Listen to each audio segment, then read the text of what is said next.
নামের একটা গ্রাম ছিল। গ্রামে একটি গরিব মহিলা পুষ্পা নিজের মেয়ে চম্পার সঙ্গে মাটির একটা বাড়িতে থাকত আর ছোট মোটো কাজ করে নিজের আর নিজের মেয়ের জীবনযাপন করত। একদিন সন্ধেবেলা যখন পুষ্পা কাজ করে বাড়ি ফিরল তখন, মা, আমার খুব জোরে খিদে পেয়েছে, তুমি কি আমার জন্য কিছু খাবার এনেছো? না মামনি, আজকে যেখানে কাজ করছিলাম সেখান থেকে শুধু চালই পেয়েছি। তো কি আমাদেরকে আজও শুধু চাল খেয়েই থাকতে হবে? হ্যাঁ মামনি, আজকে এটা দিয়েই কাজ চালিয়ে দাও, কালকে কিছু ভালো নিয়ে আসবো। তুমি তো প্রতিদিন এমনটাই করো। দাঁড়াও, আমি চালটা সিদ্ধ হতে দিয়ে দিই। পুষ্পা চালটা সিদ্ধ করে চম্পা আর নিজের জন্যে বাড়ল। খাবার পর দুজন ঘুমোতে চলে গেল।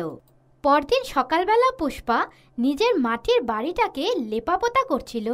তখনই চম্পা বলল, কি মা, তুমি প্রতিদিন এটা করো? চম্পা, তুমি জানো তো কি আমাদের বাড়িটা মাটির, তাই এটাকে লেপে রাখাটা দরকারি। গোটা গ্রামে শুধু আমাদের বাড়িটাই মাটির। আরে চম্পা, তুমি তো জানোই কি আমাদের কাছে ওই লোকেদের মতন এত পয়সা নেই। তো কি আমাদের বাড়িতে অন্য বাড়িদের মতন কখনো আরাম হবে না? ভগবানের ওপর বিশ্বাস রাখো, ভগবান কিছু না কিছু আমাদের জন্য ভেবেছেই। তুমি সব সময় এমনটাই বলো। এইসব কথা ছাড়ো আর বাড়ির দিকে লক্ষ্য রেখো। আমাকে এখন কাজেও বেরোতে হবে, আসার সময় কিছু খাওয়ার জিনিস নিয়ে আসব। পুষ্পা কাজ করতে নিজের মালকিনের বাড়িতে চলে গেল। মালকিন, আজকে কিছু কাজ আছে? হ্যাঁ, কিছু বাসন ধুয়ে দিতে হবে আর উঠোনটা ঝাড়ু দিয়ে দিতে হবে। মালকিন, আজকে চালের সঙ্গে একটু পয়সাও দেবেন, আমার মেয়েটা কিছু ভালো খাওয়ার জন্যে জেদ করছিল। হ্যাঁ হ্যাঁ, ঠিক আছে, এখন গিয়ে কাজ করো। সন্ধ্যাবেলা পুষ্পা নিজের কাজ শেষ করে মালকিনের কাছে গেল। মালকিন, আমি আমার কাজ শেষ করে ফেলেছি, আপনি আমাকে চাল আর কিছু পয়সা দিয়ে দিন। দাঁড়াও, নিয়ে আসছি।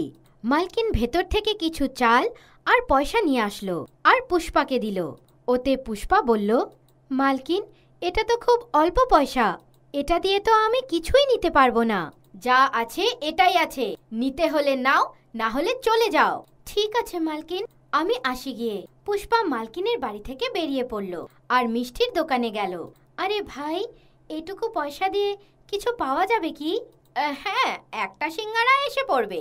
বাস একটাই? আচ্ছা ঠিক আছে, দিয়ে দিন, মেয়ের জন্যে নিয়ে যাব।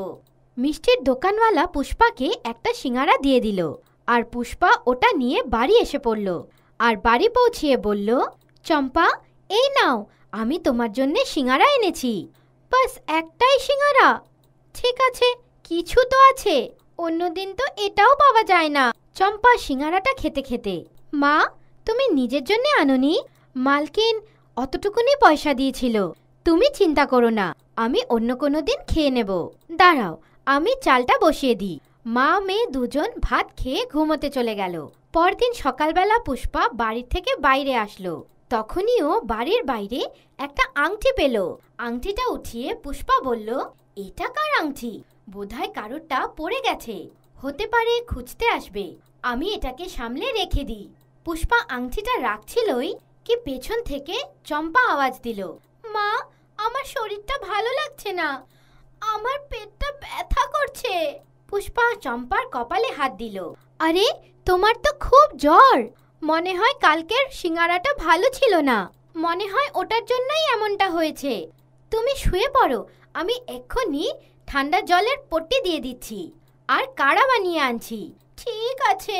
পুষ্পা চম্পার জলপট্টি করছিল আর তারপর ওকে কাড়া বানিয়ে দিল। তুমি আরাম করো, আমি কাজে যাই, সন্ধ্যার মধ্যে তোমার শরীর ভালো হয়ে যেতে লাগে।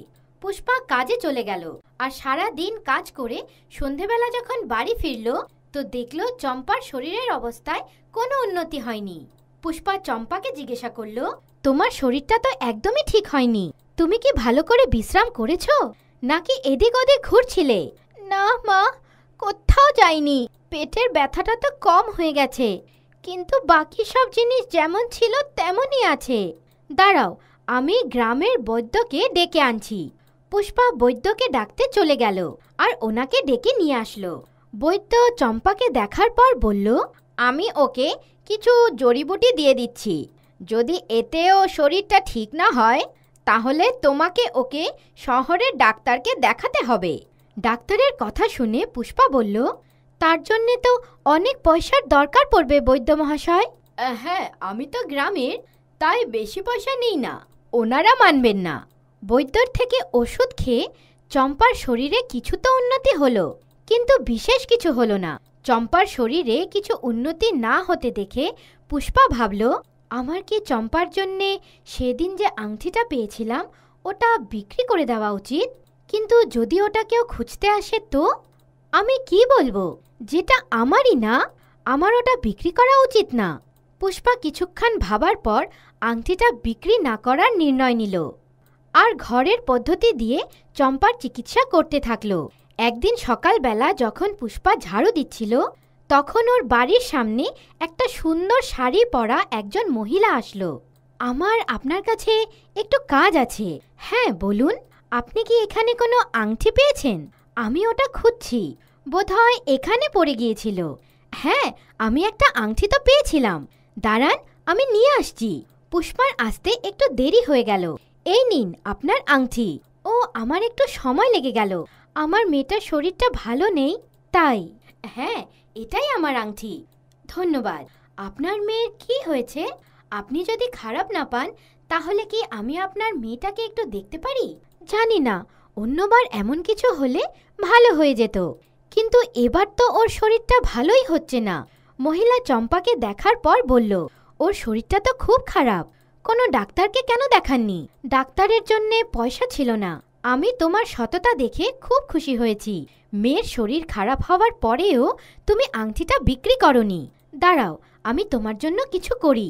মহিলা চুটকি বাজানোর সঙ্গে সঙ্গেই চম্পা একদম ভালো হয়ে গেল। মহিলা এমনটা করায় পুষ্পা বলল, আপনি কে? আপনি এমন কি করলেন কি চম্পা একদম ভালো হয়ে গেল? আমি নন্দন লোকের জাদুকরনী, এখানে একটা কাজে এসেছিলাম। তখনই আমার আংটিটা এখানে পড়ে গিয়েছিল। তখন থেকেই আমি আমার আংটিটা খুঁজছিলাম। আপনার খুব খুব ধন্যবাদ। জাদুকরনী তারপর চম্পাকে জিজ্ঞাসা করল, বলো মামুনি, তোমার কি আরও কিছু চাই? যদি হতে পারে তাহলে আমাদেরও বাড়িতে যদি আমরা অন্যদের মতন সুখ সুবিধা পেয়ে যেতাম তো ভালো হতো। আমি তোমাদের বাড়িটাকে জাদুই মাটির বাড়ি বানিয়ে দিই, এতে সব সুখ সুবিধা থাকবে। আর পুষ্পা, আমি তোমাকে একটা মাটির পুতুলি দিচ্ছি, যেটা দিয়ে বানানো মাটির জিনিসপত্র তাড়াতাড়ি বিক্রি হয়ে যাবে। জাদুকরনী চুটকি বাজালো আর মাটির ঘরটা সুখ সুবিধা দিয়ে ভরে গেল। তারপর জাদুকরনী ওখান থেকে অদৃশ্য হয়ে গেল। ওর কাছে থাকার জন্যে কোনো বাড়ি ছিল না, আর ওর পরিবারেও কেউ ছিল না। একাই গ্রামে ঘুরে ঘুরে খাবার চাইতো, আর যেখানেই জায়গা পেত সেখানেই শুয়ে পড়ত। পৃথিবীতে সবার কাছে কেউ না কেউ আছে, কিন্তু আমার কাছেই কেউ নেই। জানি না ভগবানের কি ইচ্ছা। একদিন নমন মন্দিরের বাইরে বসেছিল আর সবার কাছে খাবার চাইছিল। তখনই গীতা নামের একটি মেয়ে মন্দিরে দর্শন করতে আসলো। নমন ওর কাছেও খাবার চাইল। কিছু খেতে দিন, এখন তো কিচ্ছু নেই আমার কাছে, বাস এই প্রসাদটুকুই বেঁচে আছে, এটাই দিয়ে দিই। গীতা নমনকে প্রসাদ দিয়ে দিল আর ওকে জিজ্ঞাসা করল, আপনি কোথায় থাকেন আর আপনার পরিবারের লোকেরা কোথায়? জি, আমার কাছে কেউ নেই, আমি একাই থাকি। আমি খুব দুঃখ পেলাম এটা শুনে। আমার বাড়ি এখানেই কাছেই, কালকে আমার জন্মদিন, আপনি আমার বাড়িতে আসবেন? হ্যাঁ হ্যাঁ, নিশ্চয়ই। যদি খাবার পাওয়া যাবে তাহলে আমি নিশ্চয়ই আসব। কেন না, খাবার নিশ্চয়ই পাওয়া যাবে, আপনি এসে পড়বেন। নমন পরের দিন ফাটা ছেঁড়া কাপড় পরে গীতার বাড়িতে আসলো। গীতার বাড়িটা খুব সুন্দর ছিল। নমন ভয়ে ভয়ে গীতার বাড়ির ভেতরে গেল। সবাই ওকে বাইরেই আটকে দিল। গীতা ওকে দেখে ফেলল। আরে, ওনাকে আসতে দিন ভেতরে, আমি ওনাকে চিনি। নমন ভেতরে আসলো। আমি তো আগে কখনো এরকম কিছুই দেখিনি, কত সুন্দর এই সব কিছু। বলো, তুমি কি খাবে? এখানে অনেক কিছু আছে খাবার, আসো আমি তোমাকে নিয়ে যাই। গীতার বাবা গীতাকে নমনের সঙ্গে দেখে ফেলল। এখন এই গীতা কোন গরিব ভিখারিকে উঠিয়ে এনেছে, এক্ষুনি জিজ্ঞাসা করছি। গীতার বাবা গীতার কাছে আসলো। আরে গীতা, ওকে, এখন তুই কাকে নিয়ে এসে পড়েছিস আমার বাড়িতে? বাবা, ওর নাম নমন, আমি ওকে খেতে দেখেছি। আমি তোমাকে কতবার বুঝিয়েছি যাকে তাকে বাড়িতে নিয়ে এসো না। দেখো তো একটু ওকে। আরে বাবা, ও ভালো, মানলাম কি একটু গরিব, তো কি হয়েছে, এক্ষুনি ওকে এখান থেকে যেতে বলো। গীতার বাবা নমনকে বাড়ি থেকে বের করে দিল। নমন মন খারাপ করে আবার মন্দিরের কাছে এসে বসে পড়ল। পরদিনও গীতার দেখা নমনের সঙ্গে হলো। ও ওই মন্দিরের বাইরেই বসেছিল। নমন, আমাকে ক্ষমা করে দাও, কালকে বাবার জন্যে আমি তোমাকে আটকাতে পারিনি। গীতা নমনের সঙ্গে কথা বলতে আসছিলই, তখনই নমন ওখান থেকে উঠে চলে গেল। গীতা আবার ওর কাছে গেল। দয়া করে আপনি এখান থেকে চলে যান, আপনার বাবা একদম ঠিক বলছিলেন, আপনার আর আমার কোনো মিল নেই, আমি তো আপনার সামনে দাঁড়ানোরও যোগ্য না। আপনি চলে যান এখান থেকে, আমার সঙ্গে কখনো কথা বলবেন না, আর আমিও আপনাকে কখনো অসুবিধা করব না। না নমন, এমন কথা না, আমার এসবে কোনো তফাৎ হয় না, ওটা তো আমার বাবার চিন্তাধারা, আমার না, আমার তোমাকে আমি তোমার সাথে কথা বলবো। এমন করে গীতা আর নমনের মধ্যে কথা হতে থাকলো। অনেক মাস কেটে গেল, আর তারপর একদিন গীতা নমনকে বলল, নমন, তুমি জানো আমার বাবা আমার বিয়ে করিয়ে দিচ্ছে। আরে বাহ, এটা তো খুব আনন্দের কথা। না, এটা খুশির কথা না, কারণ আমি ওই ছেলেটার সঙ্গে বিয়ে করতে চাই না। আমার বাবা জোর জার করে আমার বিয়ে ওই ছেলেটার সঙ্গে করিয়ে দিচ্ছে, কিন্তু আমি এতে কি সাহায্য করতে পারি? তুমি তো সবকিছু করতে পারো, তুমি আমার সঙ্গে বিয়ে করে নাও, আমার তোমাকে ভালো লাগে, তাই তো আমি ওই ছেলেটার সঙ্গে বিয়ে করতে চাই না। না না, আমি বিয়ে করতে পারবো না, আমার কাছে তো চাকরিও নেই আর একটা বাড়িও নেই, আমি আপনাকে কোথায় রাখবো? কি হয়েছে, তোমার কাছে কিছু নেই তো? আমার কাছে তো সব কিছু আছে না, চলো গিয়ে বিয়ে করে নি, তারপর আমরা আমাদের বাড়ি যাব। গীতা নমনের সঙ্গে জোরজার করে বিয়ে করে নিল আর নমনের সঙ্গে বাড়ি পৌঁছলো। বাড়ি পৌঁছানোর সঙ্গে সঙ্গেই যখন গীতার বাবা গীতাকে নমনের সঙ্গে দেখল তো খুব রেগে গেল। বেরিয়ে যাও দুজন এখান থেকে, তোমার আমার সঙ্গে আর কোনো সম্পর্ক নেই, সব সম্পর্ক আজ থেকে শেষ। গীতার বাবা ওদেরকে বাড়ি থেকে বের করে দিল। কাঁদতে কাঁদতে গীতা নমনের সঙ্গে বাড়ি থেকে বাইরে এসে পড়ল। নমন, এখন আমরা কোথায় যাব, কোথায় থাকবো? আমি কিছু করছি, দাঁড়াও। নমন জঙ্গল থেকে কাঠ কাটলো আর আস্তে আস্তে ওই কাঠগুলোকে একত্রিত করে একটা ছোট্ট কুঁড়ে ঘর বানিয়ে নিল। চলো আমরা এখানেই থাকি। গীতা আর নমন ওই কুঁড়ে ঘরটায় থাকতে লাগলো। নমন অনেক জায়গায় কাজ খুঁজতে গেল, কিন্তু ও কোনো কাজ পেল না। ও গীতাকে একবেলার পেট ভরে খাবারও দিতে পারছিল না, এর জন্যে ও খুব দুঃখিত ছিল। জঙ্গল থেকে ফল পেড়ে আনতো আর ওই ফলগুলোই দুজন মিলে খেত। একদিন জঙ্গল থেকে ফল পেড়ে আনার সময় ও একজন বুড়ো লোককে আহত অবস্থায় দেখতে পেল। নমন ওনাকে উঠিয়ে নিজের কুঁড়ে ঘরের ভেতর নিয়ে আসলো। নমন আর গীতা দুজন মিলে ওই বুড়ো লোকটার সেবা করল। কিছুদিনের মধ্যেই ওই বুড়ো লোকটা একদম সুস্থ হয়ে গেল। আচ্ছা, তো তোমরাই আমার দেখাশোনা করেছো আর আমার প্রাণ বাঁচিয়েছো, অনেক অনেক ধন্যবাদ। গীতা আর নমন ওই বুড়ো লোকটার কাছে আশীর্বাদ নিতে গেল। দুজনের মাথার ওপর হাত দেওয়ার সঙ্গে সঙ্গেই উনি ওদের দুজনের ব্যাপারে সব কিছু জেনে গেল। বাচ্চারা, আজকের থেকে তোমাদের কাছে সব কিছু থাকবে, তোমাদের জীবন বদলে যাবে। এটা বলে ওই বুড়ো লোকটা ওখান থেকে চলে গেল। ওই বুড়ো লোকটা যাওয়ার সঙ্গে সঙ্গেই নমন আর গীতার কুঁড়ে ঘরটা জাদুই কুঁড়ে ঘরে বদলে গেল। কুঁড়ে ঘরটা একদম সুন্দর হয়ে গেল। আরে গীতা, এই হঠাৎ করে আমাদের কুঁড়ে ঘরটার কি হলো? আমার তো মনে হচ্ছে এসব ওই বুড়ো লোকটার চমৎকার। আমি ভাবছিলাম যদি কিছু খাওয়ার জন্য এসে পড়তো তো কত ভালো হতো। এটা বলার সঙ্গে সঙ্গেই ওদের কাছে সুস্বাদু খাবার এসে পড়ল। দুজন মিলে পেট ভরে ভোজন করলো। এখন ওরা যা কিছু চাইতো ওরা ওই কুঁড়ে ঘরটার কাছ থেকে ওই সব পেয়ে যেত। ওরা দুজন আনন্দের সঙ্গে বাস করতে লাগলো। তখনই একদিন গীতা জানতে পারল কি ওর বাবার শরীর খুব খারাপ হয়ে গেছে। এটা শুনে গীতা দৌড়ে বাবার কাছে গেল। তো ও জানতে পারল কি কোনো ওষুধ ওনার ওপরে কাজ করছিল না। গীতা জাদুই কুঁড়ে ঘরে গেল আর বলল, আমার বাবা যেন ঠিক হয়ে যায় এমন ওষুধ এসে যায়। এটা বলার সঙ্গে সঙ্গেই একটা ওষুধ এসে পড়ল। গীতা ওই ওষুধটা নিয়ে বাবার কাছে গেল আর ওই ওষুধটা বাবাকে খাইয়ে দিল। ওষুধটা খাওয়ার সঙ্গে সঙ্গেই ওর বাবা একদম সুস্থ হয়ে গেল আর উঠে ওকে জড়িয়ে ধরল। তারপর ওর বাবা নমন আর গীতাকে ক্ষমা করে দিল আর স্বীকার করে নিল। তারপর সবাই খুশি খুশি বাস করতে লাগলো। গোপীর গ্রামে একটা জাদুই নদী ছিল। লোকেরা বলতো জাদুই নদী সব লোকের ইচ্ছা পূরণ করে। এটা শুনেই গোপীও জাদুই নদীর দিকে এগিয়ে গেল। অনেক খোঁজার পরেও ও জাদুই নদী পেল না। জানি না জাদুই নদী কোথায়। দূর দূরান্ত অবধি তো আমি কোনো নদী দেখতে পাচ্ছি না। ক্লান্ত হয়ে গোপী বাড়ি ফিরে গেল। আর পরদিন গ্রামেরই একটা লোক, যার নাম ছগন ছিল, ওর সঙ্গে কথা বলল। ভাই, লোকেরা বলে জাদুই নদী আছে আমাদের গ্রামে, আর ওই জাদুই নদীর কাছে যা চাইবে তাই পাবে। কিন্তু কালকে যখন আমি জাদুই নদী খুঁজতে গেলাম, আমি কোনো জাদুই নদী পেলাম না। আরে গোপী, তুইও যে কি গ্রামের লোকেদের কথা শুনিস না? এই সব মিথ্যে কথা। কেউ ভুয়ো খবর ছড়িয়ে দিয়েছে। বাস, এর থেকে বেশি আর কিচ্ছু না। ও, তো এই কথা। আমিও একটা পাগল, জাদুই নদী খুঁজতে বেরিয়ে পড়লাম। আচ্ছা ঠিক আছে, এখন যখন তুই বলে দিয়েছিস, আমি আর কখনো জাদুই নদী খুঁজতে যাব না। গোপী জাদুই নদীর কথা ভুলে গেল আর নিজের কাজে লেগে গেল। জঙ্গলে কাঠ কাটতে আসলো আর কাঠ কেটে গ্রামের বাজারে বিক্রি করতে লাগলো। যেখানে বসে গোপী কাঠ বিক্রি করছিল, সেখানে একটা লোক আসলো। আরে শোনো, কি নাম তোমার? আগে আমার নাম গোপী। বলুন, কি কথা? এখান থেকে কিছু দূরেই আমার একটা ছোট দোকান আছে। তোমাকে ওখানেই খড়ি পৌঁছে দিতে হবে। তুমি কি এই কাজটা করতে পারবে? হ্যাঁ নিশ্চয়ই, কেন না, আমি নিশ্চয়ই খড়ি পৌঁছে দেব। পরদিন গোপী অনেক খড়ি কাটলো আর ওই লোকটা দেওয়া ঠিকানার উদ্দেশ্যে বেরিয়ে পড়ল। অল্প কিছু দূর যাওয়ার পর গোপী একটা ছোট দোকান দেখতে পেল। দোকানের আশেপাশে অনেক ভিড় ছিল।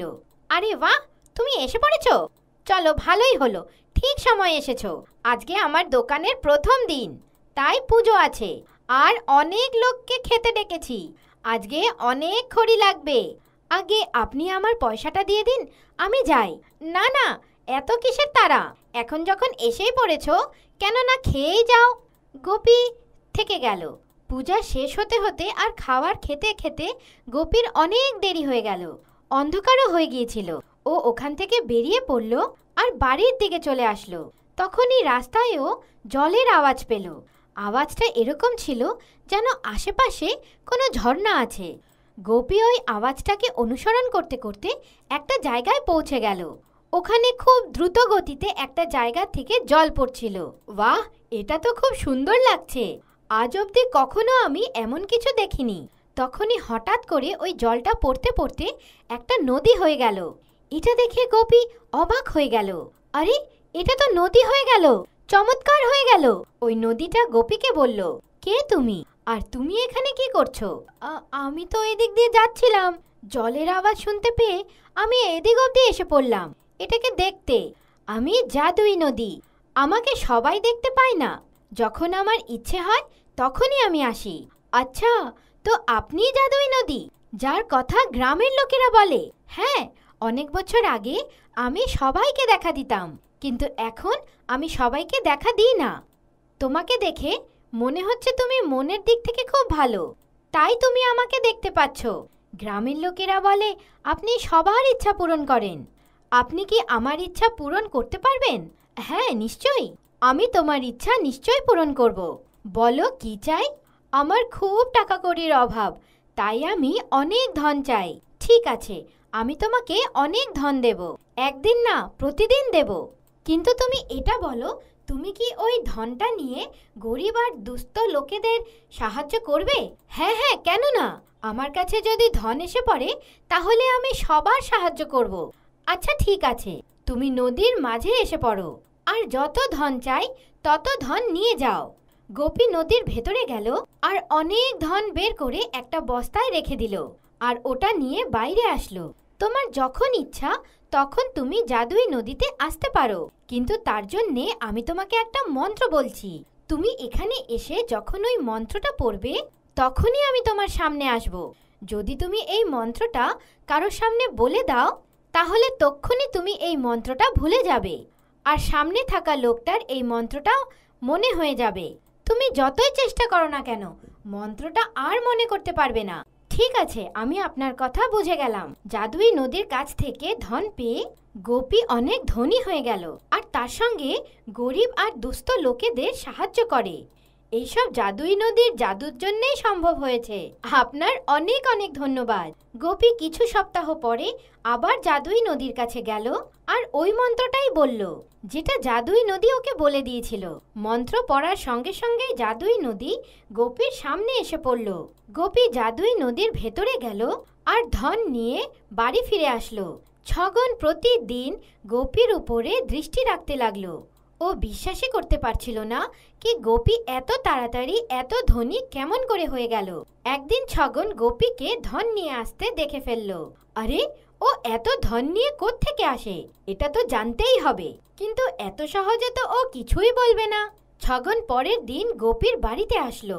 ভাই চল, অনেক দিন হয়ে গেছে, আমরা একসঙ্গে কিছু খাওয়া দাওয়া করিনি। আচ্ছা চল। ছগন গোপীকে নিজের বাড়িতে নিয়ে আসলো আর খাওয়ায় নেশাযুক্ত জিনিস মিশিয়ে দিল। গোপী নেশায় এসে পড়েছিল, ওর নিজের জ্ঞানও ছিল না। এটাই সঠিক সময় ওর থেকে সত্যিটা জানার। আরে এইসব তো জাদুই নদীর চমৎকার। আরে বাহ ভাই, আমাকেও বল জাদুই নদী কোথায় আছে, আমিও যাব। না না, তুই যেতে পারবি না, কারণ ওই নদীটা সবাই বললে আসে না। আমার কাছে একটা মন্ত্র আছে, আর ওই মন্ত্রটার সাহায্যেই ওই জাদুই নদী আমার কাছে আসে। ভাই আমাকেও বল ওই মন্ত্রটা কি। গোপী ওই মন্ত্রটা বলে দিল। যেই ও মন্ত্রটা বলল, ছগনের ওই মন্ত্রটা মনে হয়ে গেল। পরদিন যখন গোপীর জ্ঞান হলো, ওর কিচ্ছু মনে ছিল না। ছগন ওই মন্ত্রটা বলে জাদুই নদীকে ডাকলো আর জাদুই নদীর কাছ থেকে ধন নিয়ে চলে গেল। যখন গোপী জাদুই নদীর কাছে আসলো, তো ওর ওই মন্ত্রটা মনেই পড়ল না। আরে, আমি ওই মন্ত্রটা ভুলে কেমন করে গেলাম, আমার তো কিচ্ছু মনে পড়ছে না। এর মানে নিশ্চয়ই কেউ আমার কাছ থেকে ওই মন্ত্রটা জেনে ফেলেছে আর এখন ও মন্ত্রটা জানে, কিন্তু আমি না। গোপী খুব কাঁদতে লাগলো আর ওখান থেকে চলে গেল। গোপী দেখলো ছগন প্রতিদিন নতুন নতুন জিনিস কেনে। এটা দেখে ওর ছগনের ওপর সন্দেহ হলো। ও ছগনের পিছু নিল, তো ও সব সত্যিটা জেনে গেল। আচ্ছা, তো এইসব ছগনের কাজ মনে হচ্ছে। সেদিন খাবার খাওয়ানোর অজুহাতে ও এইসব কিছু করেছে। এখন আমিও ওর সঙ্গে এমনটাই করব। গোপী চুপচাপ ছগনের বাড়িতে ঢুকে পড়ল আর ওর বানানো খাবারে নেশাযুক্ত জিনিস মিশিয়ে দিল। যখন ছগন খাবার খেয়ে ফেলল, তখন গোপী ওর কাছে আসলো। বল ভাই, নেশার জিনিস মিশিয়ে তুই আমার কাছ থেকে মন্ত্রটা জেনেছিলি তাই না? আরে হ্যাঁ ভাই, তুই কেমন করে জানতে পারলি? এটা বল, আমি কি মন্ত্র বলেছিলাম? ছগন মন্ত্রটা বলে দিল আর এখন ওই মন্ত্রটা গোপীর মনে হয়ে গেল আর ছগন ওই মন্ত্রটা ভুলে গেল। পরদিন গোপী মন্ত্র পড়ে জাদুই নদীকে ডাকলো আর জাদুই নদীকে সব কথা বলে দিল। তাই তো আমিও ভাবছিলাম কি তুমি ওকে মন্ত্রটা কেমন করে বলে দিলে। আচ্ছা দাঁড়াও, আমি কিছু করি। জাদুই নদী গোপীকে একটা এরকম মন্ত্র বলল যেটা গোপী কখনো ভুলবে না। আপনার খুব খুব ধন্যবাদ। গোপী ছগনের কাছে গিয়ে সব বলে দিল। ভাই ক্ষমা করে দে আমাকে। না ছগন, আমি এখন তোমাকে কোনো দিনও ক্ষমা করব না। আমার আশেপাশেও আর কোনোদিনও এসো না। আর এখন তুই চাইলেও আমার কাছ থেকে ওই মন্ত্রটা চুরি করতে পারবি না। এটা বলে গোপী ওখান থেকে চলে গেল আর কোনোদিনও ছগনের সঙ্গে দেখা করলো না। আর গোপী গরিবদের সাহায্য করে আনন্দের সঙ্গে বাস করতে লাগলো।